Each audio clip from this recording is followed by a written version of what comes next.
Donc, j'ai actuellement en ligne de l'Inter international Dr Amr Hamed, notre grand professeur de l'économie. Dr Amr Hamed, vous êtes toujours bienvenu et bonsoir.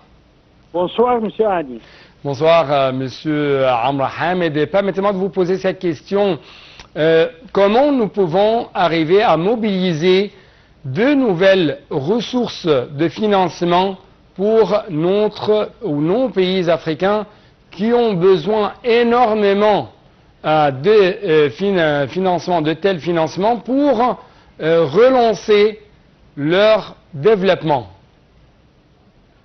De point de vue d'Égypte et les relations économiques entre l'Égypte et les pays africains en général, bien sûr, l'Égypte peut jouer un rôle énorme.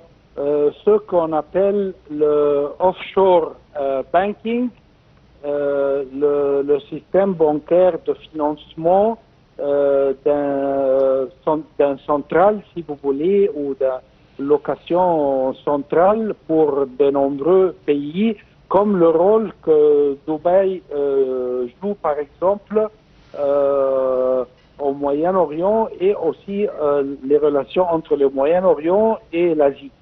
On peut jouer le même rôle ici entre l'Égypte, qui peut être le central financier pour les pays africains, et l'Égypte est déjà placée de point de vue géographique, premièrement, et de point de vue infrastructure aussi, pour jouer ce rôle par établir des banques multinationales, des banques internationales en Égypte, spécialement pour la provision des finances, des méga-projets pour le développement des pays africains, et aussi les relations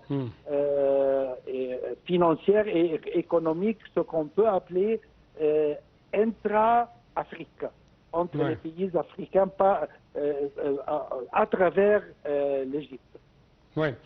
Comment vous trouvez, ou trouvez plutôt les répercussions des chocs et des crises géostratégiques, géopolitiques, les crises de manque de financement pour le développement, les crises énergétiques, les crises de changement climatique?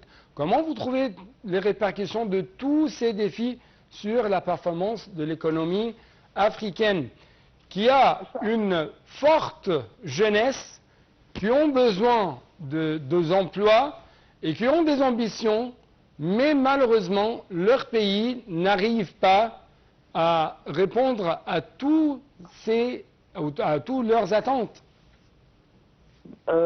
Monsieur Hani, si on va parler des défis, bien sûr, il y a deux théories bases, théorie économique base, qui présente des défis pour le succès économique et financier pour n'importe quel pays. Numéro un, c'est le défi comment établir la confiance. Ça, c'est très important. Comment on va établir la confiance? Et ici, je ne parle pas seulement de l'Égypte, mais je parle de tous les pays africains. Parce que, comme vous le savez, un des principes économiques, c'est ce qu'on appelle, si vous pouvez m'aider un peu, le capital empowered. Oui. Le capital est lâche. Exactement, oui, c'est ça. Les capitaux sont lâches. Oui. Ça, c'est un principe économique que personne ne peut le détruire. Alors ça, c'est très important. Comment on peut établir les forces économiques? C'est par établir la confiance dans les économies africaines.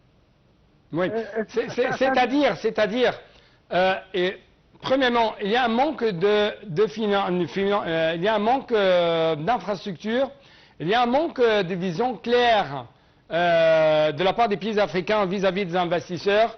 Il y a un manque de sécurité, de stabilité et quand même, par conséquent, il y a un manque de confiance de la part des investisseurs vis-à-vis de ces pays africains. Ça, c'est exactement. Ça, c'est le défi numéro 1.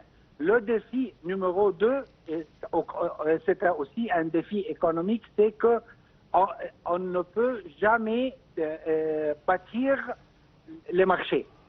C'est très difficile de bâtir les marchés. Alors, les forces du marché, c'est quelque chose que c'est impossible d'essayer de jouer avec ces forces du marché. Alors, encore une fois, pour ces deux défis, la seule manière de fonctionner, c'est d'établir de la confiance dans les économies africaines. Autre chose très importante, c'est l'élément humain, le capital humain. On trouve que, si je peux dire, le Caire s'attelle bien sûr à accélérer l'intégration et le développement socio-économique du continent africain, mais aussi jette plus de lumière sur l'importance de former, du point de vue enseignement, l'élément humain de l'Afrique. Ça c'est très important et ça, c'est un des points de force pour l'Afrique parce que, comme vous le savez, les peuples africains en général, pas seulement en Égypte, bien sûr en Égypte, mais aussi dans des autres pays africains comme le Nigeria, comme le Sud-Afrique, comme même le Soudan. Ce sont des pays qui sont jeunes, alors les ressources humaines sont vraiment des forces pour donner de l'énergie pour les économies africaines. Mais ce qui est plus important maintenant, si on va parler des ressources humaines, ça veut dire les jeunes, alors il faut résoudre le problème de l'éducation et de la santé. Ça, c'est très important. L'éducation et la santé, l'éducation et la santé. Oui. À côté des crises de manque de financement pour le développement en Afrique, il y a une autre crise actuellement à cause de ces problèmes, de ces défis géostratégiques, c'est la crise des dettes.